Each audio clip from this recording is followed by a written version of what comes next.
Hello students, आपका फिर से स्वागत है आपके अपने चैनल डीजी एकेडमी पर। इस चैनल की वीडियो को पसंद करने के लिए आप सभी का बहुत बहुत शुक्रिया। आप हमारे चैनल को इसी तरह प्यार और समर्थन देते रहिए और यदि आपने अभी तक चैनल को सब्सक्राइब नहीं किया है तो कृपया अभी सब्सक्राइब कीजिए, जिससे हमें मिले प्रोत्साहन और आपको ज्योग्राफी की आश्चर्यजनक परंतु बहुत ही उपयोगी जानकारी से भरी मज़ेदार वीडियोस।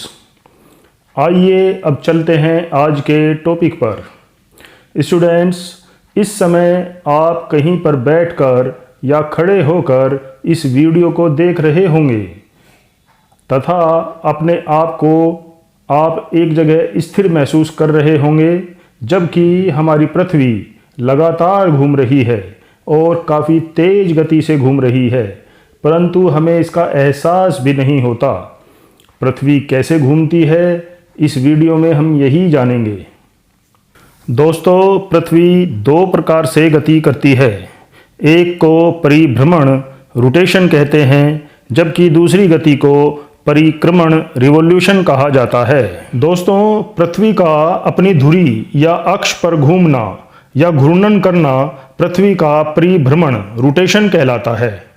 यह अक्ष पृथ्वी के कक्षा तल पर बिल्कुल सीधा यानी 90 अंश के कोण पर नहीं खड़ा है, बल्कि 23.5 अंश झुका हुआ है। दूसरे शब्दों में, पृथ्वी का अक्ष पृथ्वी के कक्षा तल पर बने लंब से 66.5 अंश का कोण बनाता है। इस झुकाव को पृथ्वी के अक्ष का झुकाव टिल्टेशन कहते हैं। पृथ्वी पश्चिम से पूर्व दिशा में घूमते हुए 24 घंटे में एक घूर्णन पूरा करती है। घूर्णन की इस समयावधि को एक पृथ्वी दिवस अर्थ डे कहते हैं। यह पृथ्वी की दैनिक गति है, यानी कि परिभ्रमण रोटेशन ही पृथ्वी की दैनिक गति है। इस गति के कारण ही पृथ्वी पर दिन और रात होते हैं। आप जानते हैं कि पृथ्वी का आकार लगभग गोल है, इसलिए एक समय में पृथ्वी के आधे भाग में ही सूर्य का प्रकाश पड़ता है। पृथ्वी का जो भाग सूर्य के सामने होता है वहाँ दिन होता है तथा सूर्य के विपरीत दिशा वाले भाग में रात होती है। पृथ्वी पर जो वृत्त दिन तथा रात को विभाजित करता है उसे प्रकाश वृत्त या प्रदीप्ति वृत्त सर्कल ऑफ इल्यूमिनेशन कहते हैं। दोस्तों, पृथ्वी के घूर्णन या दैनिक गति के पृथ्वी पर दो प्रभाव पड़ते हैं।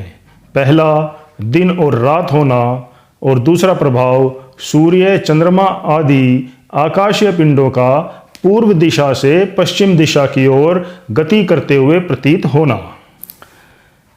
अब हम जानेंगे पृथ्वी की दूसरी गति के बारे में, जिसे परिक्रमण रिवॉल्यूशन कहते हैं।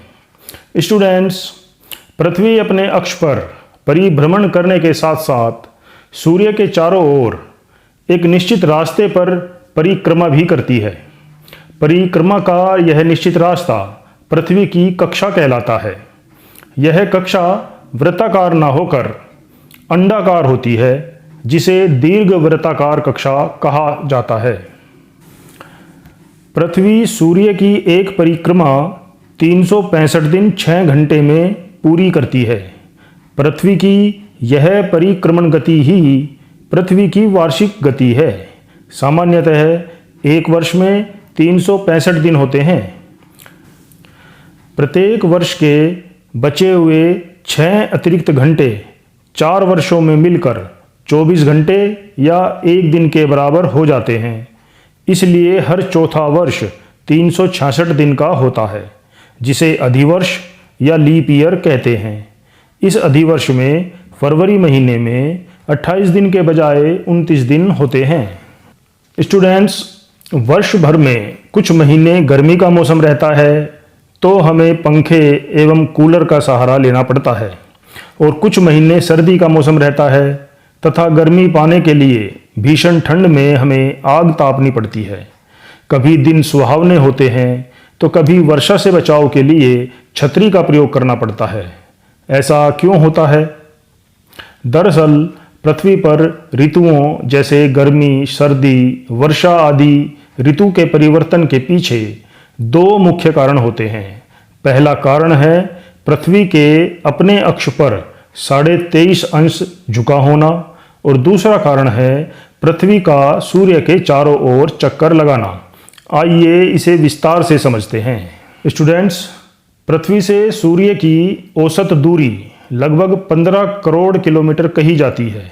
यह औसत दूरी है जो बदलती रहती है, यानी कि सूर्य और पृथ्वी के बीच की दूरी हमेशा एक जैसी नहीं रहती, बल्कि सूर्य और पृथ्वी के बीच की दूरी वर्ष में कुछ समय 15 करोड़ किलोमीटर से कम तथा कुछ समय 15 करोड़ किलोमीटर से अधिक हो जाती है। खगोल वैज्ञानिकों के अनुसार 3 जनवरी को पृथ्वी सूर्य के सर्वाधिक निकट होती है। इस स्थिति को उपसौर पेरिहीलियन कहते हैं। इसी प्रकार 4 जुलाई को पृथ्वी सूर्य से सर्वाधिक दूर होती है। इस स्थिति को अपसौर एपीहीलियन कहते हैं। स्टूडेंट्स, आपने अनुभव किया होगा कि प्रातःकाल एवं सायंकाल की तुलना में दोपहर को सूर्य का प्रकाश एवं ऊष्मा की तीव्रता अधिक होती है। इसका कारण यह है कि दोपहर में सूर्य की किरणें पृथ्वी के जिस क्षेत्र में दोपहर होती है उस क्षेत्र पर बिल्कुल सीधी पड़ती है, क्योंकि पृथ्वी के उसी भाग में दोपहर होती है जो भाग पृथ्वी के घूमने से सूर्य के बिल्कुल सामने आ जाता है। इस चित्र में देखिए, दोपहर में सूर्य की किरणों के सीधे पड़ने से प्रकाश कम क्षेत्र में फैलता है, जबकि प्रातः व सायंकाल में सूर्य की किरणें तिरछी पड़ती हैं तथा प्रकाश अधिक बड़े क्षेत्र में फैलता है। इसलिए इस समय प्रकाश की तीव्रता दोपहर की तुलना में कम होती है। स्टूडेंट्स, सूर्य से प्रकाश व ऊष्मा के रूप में प्राप्त ऊर्जा को सूर्यातप कहते हैं तथा जैसा कि पहले बताया गया है एवं आप भी जानते हैं कि पृथ्वी का अक्ष अपनी कक्षा के तल पर 23.5 अंश झुका हुआ है। इस कारण वर्ष के 6 माह सूर्य अपने चारों ओर घूमती हुई पृथ्वी के उत्तरी गोलार्ध में और 6 माह दक्षिणी गोलार्ध में अधिक सूर्यातप प्रदान करता है। अब इसे ध्यान से समझिए। 23.5 अंश झुकी हुई पृथ्वी पर उत्तरी गोलार्ध में स्थित कर्क रेखा 21 जून को सूर्य के ठीक सामने होती है। अतः 21 जून को सूर्य कर्क रेखा पर बिल्कुल सीधा चमकता है। इस स्थिति को सूर्य का उत्तरायण होना या ग्रीष्म संक्रांति कहते हैं। इस समय कर्क रेखा पर सर्वाधिक सूर्यातप प्राप्त होता है। उत्तरी गोलार्ध में स्थित आर्कटिक वृत्त के उत्तर के पूरे भाग में दिन होता है। इसी प्रकार दक्षिणी गोलार्ध में स्थित अंटार्कटिक वृत्त के दक्षिण में पूरे भाग में रात होती है। इस समय उत्तरी गोलार्ध में ग्रीष्म ऋतु तथा दक्षिणी गोलार्ध में शीत ऋतु होती है। इसके विपरीत 22 दिसंबर को सूर्य मकर रेखा पर सीधा चमकता है।